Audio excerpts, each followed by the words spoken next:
All right, everybody, Terrence Popp here with another episode of Live from the Lair. I'm putting together the National Prepper Group. I sent out the mission statement. I will send it out again. I got a lot of individuals who want to be involved from all over the country, and I have some that are in other countries. This is common sense shit here. So borders don't apply. I think the entire Western world is going to get a royal fucking here shortly. And the information I'm putting out can, I don't know, keep you alive.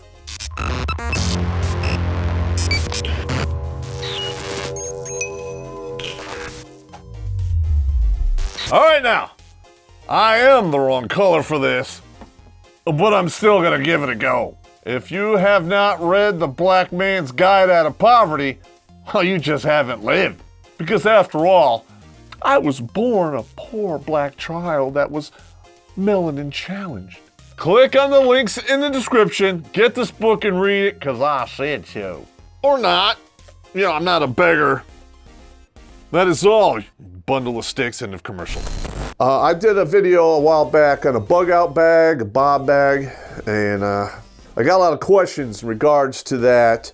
You know, is there a smaller one? Or what if, you know, you have limited space? Okay, now my answer is this. You can build a smaller one. It will be effective, but the smaller it gets, the less comfort you're going to have, because you're going to have to take everything down to the bare bones. All right, which means you're going to travel light, but you will freeze at night. That's the old infantry grunt motto. Now what I have here is a bailout bag. When you build the bailout bag, you should really build it around a weapons platform you plan on having along with it. There's a lot of good bolt action rifles out there that you can get your hands on relatively cheap that will do the job to put meat on the table and defend yourself with and so forth. I have one here. This is one of my favorites. This is a British 303 deer rifle. It's got a 10-round detachable box magazine. I had to replace this one, the original one. The spring went bad because, you know, it's 70 years old, some shit like that. It's got a good throat, the barrel's good, it still has the iron sights. The scope mount is from Canada, Adderley Precision, Lee Enfield. And this particular one required an additional tapping, a bolt tapping, so I had a gunsmith put this on. I bought this aftermarket here just to keep your cheek, because the way the scope is, the rings and the scope mount, it rides high in the rifle, and you got to bring your face, you know, higher up and make sure you always have a consistent contact with the stock, so you have a good shot placement and you can remain consistent. 303s have been used to hunt everything all over Africa, and they're really great deer rifles. Now this one is geared, it's a World War II battle rifle. This is, you know, the Mark IV version. The way it's got a 25-inch barrel. It's designed to fire the 174 grain boat tail bullets. This one isn't sniper grade, so you're not going to get a sub 1 minute of angle. You're going to get maybe 2, but you can still, you know, that rifle, you'll still be able to hit targets at 400 or 500 meters, which is more than enough. And the 303 cartridge is roughly 15% less powerful than the 308. And the 308 pretty much loses its ass at 800 meters. You can get lucky and read the winds and lob them in out to 1,000, but you know, it's hit or miss. Maybe you get 6 out of 10. 303 are not going to be able to do that. At least I haven't been able to, because I don't have sniper grade 303s. But I've consistently hit, you know, targets at 500, 600 meters with this particular rifle without much problem. Yes, there's a few flyers here and there because it's old. It's not a national match trigger. It's a simple, you know, frontline trigger, so it's got a crazy trigger pull. But once you get used to it, it's a good rifle. All right, now you pair your bailout bag along with your rifle, which means you'll have ammunition in your bailout bag that goes to the rifle. You're limited by weight. Ideally, for a .30 caliber cartridge, you want to limit yourself between 80 and 120 rounds. You start going more than that, it's going to really, bite into the weight, and you might have to forego other pieces of equipment that you will need down the road. So we're going to stop the camera here. I'm going to reposition, and we're going to go through the bailout bag. This is a bailout bag. It's smaller than a bug out bag, and it's basically based around a sling style, small day pack. Now, usually if you have one of these, I consider it a purse, and if you do not have a weapon on it or carrying ammo, you will be assessed 1 homo suspicion point. I'm just being honest here, okay? All right, you'll see here on the outside of the bag, I have a piece of cold weather equipment. I have a military canteen. Then I have another metal canteen on this side. A couple sets of gloves, eye protection, and a knife. All right, we'll go over this right here. All right, typically, if you're running your ass off, it's good to have gloves to protect your hands, especially if you have to traverse obstacles and what have you. And these ones here are the carbon fiber knuckles. This is the closest thing you can get to legal brass knuckles. If you should have to throw down and exchange punches with somebody, these gloves are really good for that. All right, so let me take these off here. Let's see what we got going on. Fuck it, we'll leave it on. All right, over here I have headgear. All right, this is one of my old PCs from the 2nd Ranger Battalion, BDU, of course. I wore this for years. Now, a lot of people overlook a hat. Basically, keep the sun off your head, and it will help to keep you warm when it's cold. All right, it's really an inexpensive piece of equipment. They're easy to get. It could be any type of hat, to include even a baseball hat. It is what it is. All right, now over here, I talked about the 2 canteens. This one here is made of metal. You can use this to purify water. You take the top off it, fill it with water, boil it, pour it into the 1-quart canteen. Do this 2 or 3 times, and you're good to go. All right. Plus, you can heat water to cook with and what have you. All right, so we're going to take this off here. All right, this is just a heavy-duty Lululemon sweatshirt. I know you guys are going to give me shit for that, but I like their brand. Some plastic D-rings on here if I want to hang anything additional off of the bag, because it fills up quick. Okay, I'm just going to be honest with you. All right, so we're going to open this up. All right, right here. All right, you'll see I have basically it's a World War I, World War II cigarette lighter. The reason I like these is they run on gasoline, lighter fluid, kerosene, what have you. They're pretty easy to use. There you go, you got yourself some fire. All right, now you're gonna have to have a smaller bottle where you're gonna carry some kerosene to keep this fresh, because this will dry out roughly in a week and a half max. So you need to keep it basically refilled and ready to go, because fire will save your life, especially if it gets cold. All right, now at the top here, you'll see I have in a plastic bag, I have a set of socks and a t-shirt. Listen, if you're moving along and you're sweaty, it's starting to get cold, and you have to stop, you can take the one t-shirt off, swap it with the dry one, and you will stay warm a lot longer. All right, this is an emergency Bivvy bag.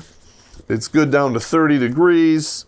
I personally don't like the color, but it's, a survival function, so it is what it is. You could use this for both survival and for your bailout bag, and then here's a gun rag, another plastic bag, empty for odds and ends, because you never know what you're gonna run across that you'll need.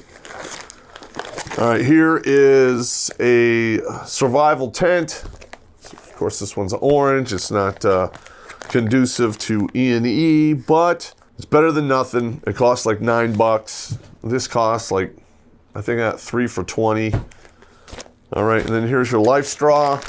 This will do 600 gallons of water. Pretty much take out anything out of the water so you can You can drink literally pond scum and you'll be fine. All right, weapons cleaning kit. Again, gear your weapons cleaning kit to the weapons platform you will be carrying. This is a 30 caliber one. It will also do 223. All you really gotta do is change the size of a brass brush. That's it. All right, over here I have sewing kit, sewing needles, and a cravat for a tourniquet. You're not gonna really be able to carry heavy duty first aid kit. You're only gonna have stuff to deal with, minor shit. Usually, if you get a laceration, you can clean it off on the spot, sew it up, and you'll be all right. It's when they stay open for long periods of time, you have to worry about infections. All right, I've sewn myself up lots of times. Novocaine is a crutch. You guys just need to get over your fear of needles. All right, this is a smaller survival kit that I picked up. Actually has fire starting, hunting stuff, and other survival, odds and ends. Fits in this little tiny case here. You see that? It's got some Band-Aids and so forth. So, and I think I got this for $12 on Amazon. All right, here's another empty case. Now, what I plan on doing here is basically using it as a fire starter kit. You take some lint from the dryer, some Strike Anywhere matches, and maybe some magnesium and a scraper bar, and you're cooking with gas. Trail mix. All right, this stuff will stay good for years. Probably a good 3 or 4 years before it starts getting nasty. Yeah, it's rough on your teeth, but it'll provide you a source of energy that is slow burning. You can go through a couple handfuls a day and you'll be okay. Over here I have, this is actually donated by one of the fans, beef jerky. Another thing I carry in here is an additional poncho, rain poncho. You can also use it as a tarp. This is 8 by 8 feet. It is vinyl plastic. Will it do the job? Yes, it will. Will it last a long time? Probably not.